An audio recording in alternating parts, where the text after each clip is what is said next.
So hello guys, eto na nga, nagamit ko na yung aking biniling DJI Mic 2 transmitter. Ayan, eto siya.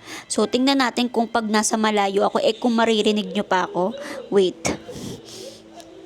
So ayan, naririnig nyo pa ba ako? Kahit mahina ang boses ko, maririnig nyo pa rin ako. Kakapain ko muna siya. So eto na, nagbalik na ako ulit. So ayan, eto siya guys. Pwede siyang i-clip. Ayan, may kasama siyang clip eh. So, kung gusto mo ng clip, kung gusto mo i-clip, pwede. Katulad nito. Ayan. Lalagay nyo yan dito. Tapos didikit nyo. Ganyan. Pwede siyang ganito. Diba? Pwedeng ganito. Tapos, kung ayaw nyo naman ng ganyan, pwede nyo rin siyang i-clip. Like this one.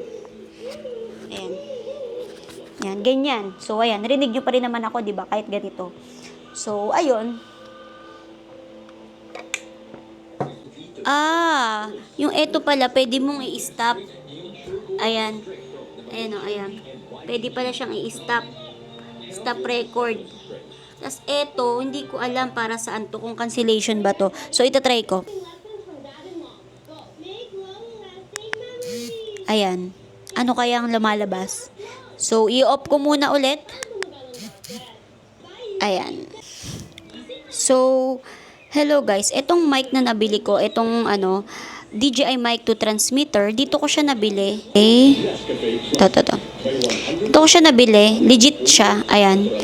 Yan, diyan ko siya nabili. Kung nakikita nyo, wait lang. Nakikita nyo ba? Ayan. Dito ko siya binili sa Pro Gadget PH. Ayan. May 84 likes siya and 101 followers. Ayan. Kasi kagabi, muntika na akong ma-scam. Mamo, alam niyo yun, mic lang, gusto ko lang naman ng mic, tapos muntikan pa ako ma-scam. So, ayun, ang nangyari, buti hindi ako nakapag-down doon kagabi.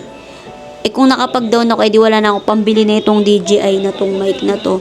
So, tinerno ko kasi siya dito sa aking DJI Pocket 3. Kasi, ayan, basta kung gusto nyo ng mga DJI drone, ayan, doon sa Pro Gadget PH, yan, PM nyo lang yung Pro Gadget PH.